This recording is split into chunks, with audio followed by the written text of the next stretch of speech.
Eu conheci no FICO, a gente palestrou juntas na mesma mesa. Sabe assim, você está na mesma mesa palestrando com uma pessoa, né? E você pensa, eu não quero falar mais nada. Eu tô quieta. E depois que a Maitê fala, vocês vão saber, eu não vou nem falar nada, vem pra cá. Ficou por último. Estratégico.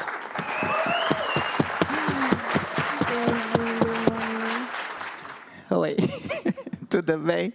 Oi, né, gente? Estão desanimadinhos? Ai, que bom, bem mais gostoso. Sou escorpião, com ascendente escorpião, preciso de estímulo, recíproca, tudo, né?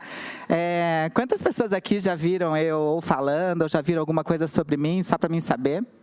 Nossa, bastante gente. Não, eu sempre penso, quando eu vou falar em algum lugar, principalmente num evento que eu nunca vim, como é o Poder da Colaboração, só ouvia falar, de que maneira eu poderia contar coisas diferentes, né? Porque é um jeito de eu pensar, inclusive, o que eu vivo, o que eu passo, as experiências que eu tenho de forma diferente. Então, eu procuro sempre estar revisitando, trazendo a minha vivência e experiência de novas formas. E eu falo de vivência e experiências, né? Porque a Transemprego, que eu vim falar, e um pouco de mim também, tem a ver com a minha história de vida, de tudo que eu passei, de tudo que eu vivi, né? E eu não queria que ficasse chato para as pessoas que já me conhecem um pouco da minha história, mas também não queria que as pessoas que não tivessem ouvido não tivessem essa noção de quem é essa pessoa que fala para vocês, e que eu espero que a gente possa trocar, se conhecer, enfim. Vocês já viram que eu sou escorpião, de novo, repetindo, com ascendente escorpião, então eu adoro esse troca. Quando é troca, troca mais ainda, quanto mais troca, tem mais ainda, né, gente, em todos os sentidos, de saberes, de fluidos, de energias, de tudo.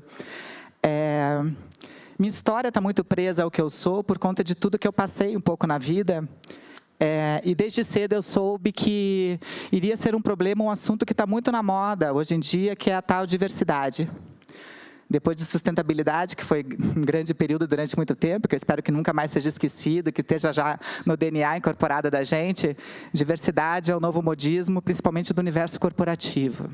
E daí penso eu, o que é essa diversidade, né? Eu que vivi essa diversidade desde cedo e soube que essa diversidade podia ser extremamente cruel, difícil de ser entendida, mas desde sempre eu percebi que a diversidade talvez fosse a maior, se não a única igualdade que todos nós possuímos, sermos diversos em essência. E isso tudo começou desde cedo na minha infância, por isso que eu trouxe uma brincadeira de infância que eu brincava muito, porque na minha época, eu tenho 47 anos de idade, mesmo não parecendo, né, gente? Eu adoro essa coisa bem Jô Soares, né? Olha, 47. Eu sei, gente, parece muito menos, né, gente? Mas eu brincava disso porque não tinha internet. Eu brincava disso. Eu não sei se alguém já brincou, que é de ligar os pontinhos. Ligue pontos, ligue pontinhos, .com, enfim. Todo mundo brincava. Na minha época de criança, eles vinham só com pontinhos, assim, que nem vocês estão vendo, né? Era uma brincadeira que vinha só os pontinhos. Eu tive a sorte, né, de morar numa cidade que é Curitiba, né? Estou morando só há 2 anos em São Paulo. Curitiba é tida como capital europeia. Alguém conhece Curitiba? Né? Uma cidade bem legal, assim, à frente do seu tempo em várias coisas, em lixo, organização, mas também ruim em outras tantas, como preconceito e discriminação, negar a negritude das pessoas negras de Curitiba e outras coisas tantas. Nasci numa família classe média, nasci homem, né? Olha que incrível, homem naquela época, olhos claros, estudei nos melhores colégios, enfim. Isso fez com que os pontinhos viessem alguns preenchidos, que são alguns risquinhos de privilégios que eu tive. Então, meu desenho de vida, que é esse desenho que estava se formando, que eu não sabia nem o que era, que estava se formando ainda naquela época, começou a se juntar com certos favores. E eu falei, nossa, o meu desenho é muito mais fácil de ser preenchido, mesmo eu não sabendo o que é ainda. Porque já tem algumas coisas preenchidas que esses privilégios me deram. Mas teve algumas coisas que foram muito privilegiadas, além dessas coisas que eu falei que eu tive, que foram 2 passos importantes. Um, meu pai, e outro, minha mãe. Desde cedo eles estiveram do meu lado, e desde cedo é cedo mesmo, até antes de eu perceber como gente, de perceber essa diversidade, porque com 6 anos de idade, eu estava passando do pré para o 1º ano. Eu estudei a vida inteira num colégio franciscano, chamado Colégio Bom Jesus, lá em Curitiba. E é um colégio muito legal, um dos melhores colégios até hoje em Curitiba, enfim. E eles me colocaram na hora do recreio, que é a hora do intervalo, no meio de todos os amigos ou amigas daquela época, começaram a bater palma e me chamar de Mariquinha. E vieram gente de outras turmas e começaram a se juntar. E ficou uma turma gigantesca, batendo palmas e me chamando de Mariquinha. E veio a diretora e veio o inspetor. E pararam com a brincadeira, não entendi o que estava acontecendo. E meu pai ia buscar a gente. Eu tenho um irmão mais velho, que é o Guilherme. Uma irmã mais nova, que é a Sabrina. Eu sou a filha do meio, filho, na época do meio. E meu pai sempre perguntava, e aí, como é que foi o dia, né? Como é que foi? E cada um contava o seu dia. E era aquela coisa de criança, né? Quem tem irmãos aqui sabe, né? Era uma competição para ver qual tinha o dia mais Power Ranger Mega Blaster do mundo, né, gente? Ninguém queria sair perdendo. A história sempre começava com meu irmão contando como é que tinha sido o dia dele, porque ele era o primogênito, homem, enfim, blá, blá, blá. Vocês já entenderam a hierarquia de onde eu vim, né, gente? Então, meu irmão, Guilherme, contava do dia dele, que normalmente era alguma coisa ligada a futebol, a esporte, etc. Nesse dia não foi diferente, eram coisas de futebol. Que ele tinha marcado 2 gols, que tinha dado não sei o quê, que tinha derrubado uma pessoa. Eu falei, Guilherme, mas o que você fez? Ah, passei por cima. Eu falei, uou, que legal, nossa, super à mão isso. Mas já era um dia trivial na vida do meu irmão. A segunda pessoa a contar a coisa seria quem? Eu, o segundo menino, né, na ordem da sequência, tudo. Eu cheguei e falei, olha, eu não estou muito bem, assim, tal. Já sabendo que meu dia tinha sido incrível e que ninguém ia bater meu dia. Eu falei assim, eu delego esse meu poder de macho, de ser o segundo a falar, e passa para a Sabrina, minha irmã, contar o dia. O da minha irmã era sempre algo relacionado com educação física, algo relacionado a alguma atividade artística, que ela estava aprendendo a fazer barro, aqueles cinzeiros horrorosos, né, sem talento nenhum, tem até hoje em casa, enfim. Mas esse dia foi da ginástica olímpica, e minha irmã contou, assim, ela é pequenininha, contou de 2 cambalhotas, um espacache invertido, tudo que tinha acontecido, etc. E realmente tinha sido muito incrível, gente. E eu até falei, uou, se eu não tivesse tido um dia tão incrível. E daí meu pai chegou e falou assim, e você, Alexandre? Deu antes de a Anitta inventar, eu falei assim, para. Falei pro meu pai, porque o meu dia foi incrível. Hoje, simplesmente, eu parei aquele colégio. Mas como assim você parou o colégio? O que aconteceu? Os dois empavorados com o meu dia. Eu cheguei e falei assim, não, porque hoje todos os meus amigos, amigas de colégio me botaram no centro de uma rodinha, começaram a bater palma, começou a vir mais gente, não sei o quê, começaram a me chamar de Mariquinha, e veio o diretor, veio o inspetor, e dele ficou bravo, porque eu estava fazendo sucesso, né, pai? Ele ficou bravo, não sei o quê, começou a espalhar todo mundo. Alexandre, o que você fez? Meu pai parou o carro e falou. Eu falei, pai, eu girei. Eu girei bem louca, pai, porque eu sou a Mariquinha do colégio, pai. Gente... Não, e eu continuo girando até hoje, né, gente? Você viu que não parou, né, gente? Ela faz a Wonder Woman até hoje, nesses momentos, né, gente? Logicamente, o que eu achei que seria incrível naquele momento, porque eu não sabia o que significava ser Mariquinha. Meu pai e meu irmão mais velho, o Guilherme, sabiam o que significava ser Mariquinha.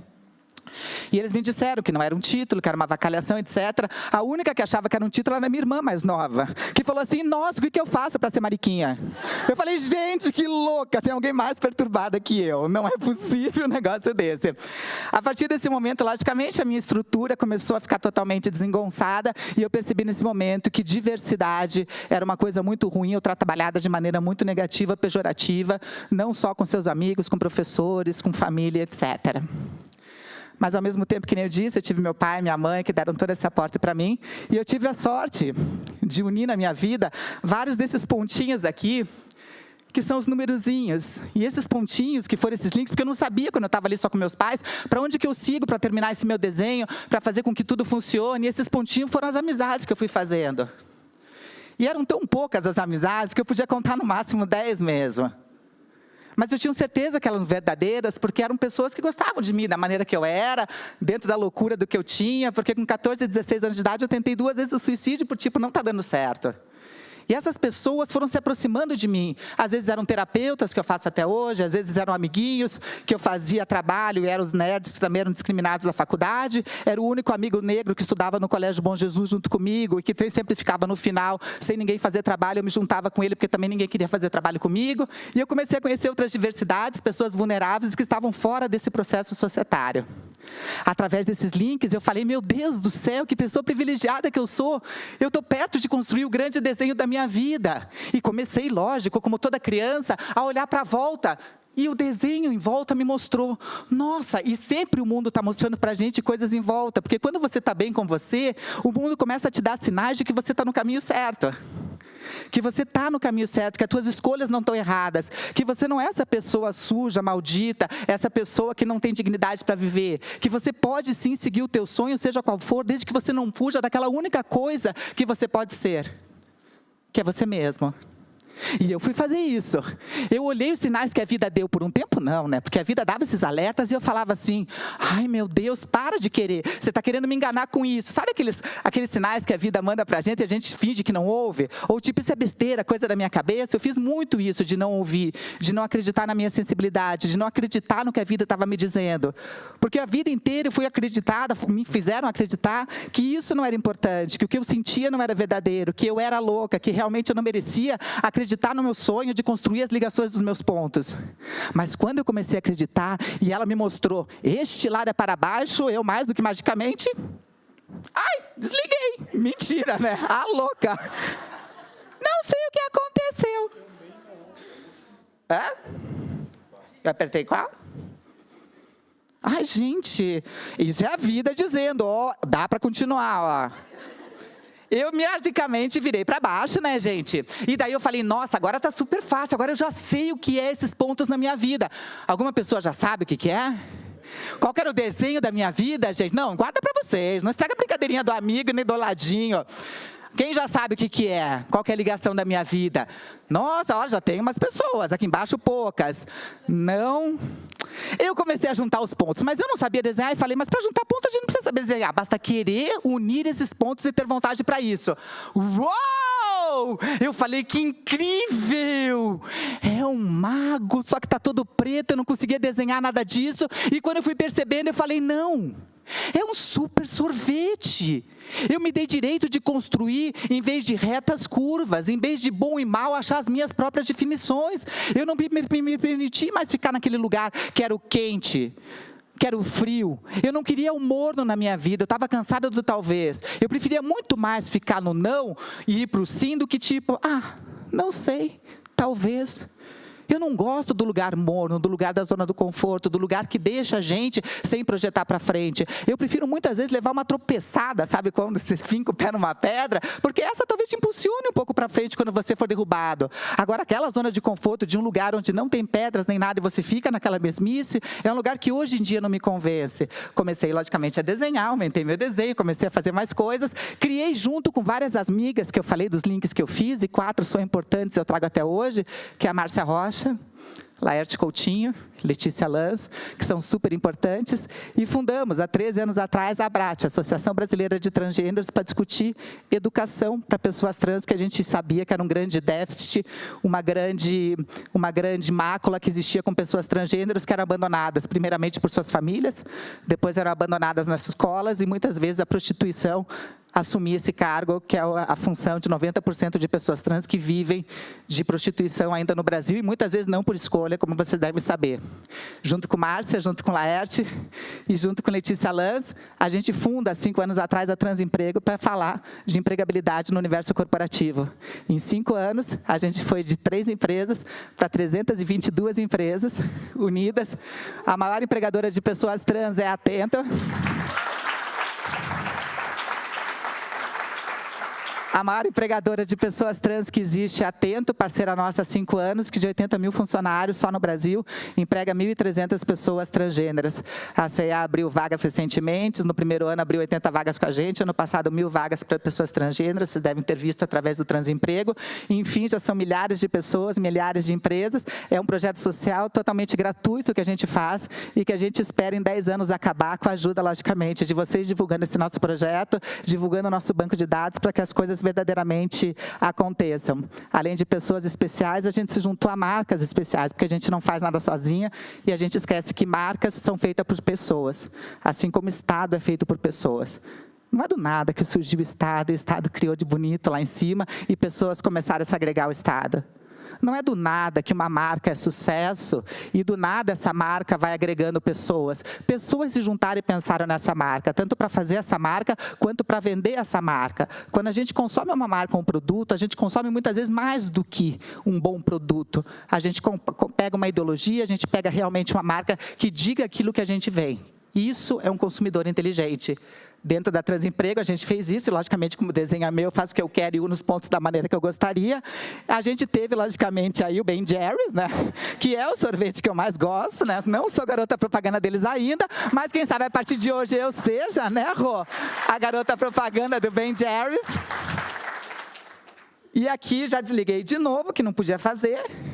Então, todos os meus contatos, e essa ponto do Link Pontos, eu não sei se vocês já assistiram, no ano de 2005, Steve Jobs, na Universidade de Stanford, em 2005, ele fez um incrível depoimento na universidade, que ele falava sobre as conexões que a gente tem do mundo. E hoje, no Poder da Colaboração, pela primeira vez, por isso que eu estou nervosa, eu trouxe esse pensamento dessas uniões que a gente faz e do desenho que a vida dá para a gente, que independente dos privilégios, a gente pode preencher. Tem um filme muito legal chamado 7 Graus de Separação, que eu não sei se vocês viram, mas se vocês não viram, assistam, que diz que o que distancia a gente de qualquer pessoa na vida são 7 links, 7 pessoas, 7 situações e 7 coisas. Então, o que diferencia, por exemplo, de você conhecer o Bill Gates, tem 7 pessoas que você pode conhecer para chegar no Bill Gates. Então, tudo está muito conectado e tudo está muito ligado. E eu queria terminar com uma frase, assista o vídeo inteiro dele, da Universidade de Stanford, mas com a frase de Steve Jobs, que diz assim: você não consegue ligar os pontos olhando para frente. Você só consegue ligá-los olhando para trás. Então, você tem que confiar que os pontos se ligarão algum dia no futuro. Você tem que confiar em algo. Seu instinto, destino, vida, karma, o que for. Essa abordagem nunca me desapontou. E fez diferença sempre na minha vida, como fez na minha. Eu espero que faça na de vocês. Obrigado, Poder da Colaboração, e obrigado a todos vocês de coração. Obrigada.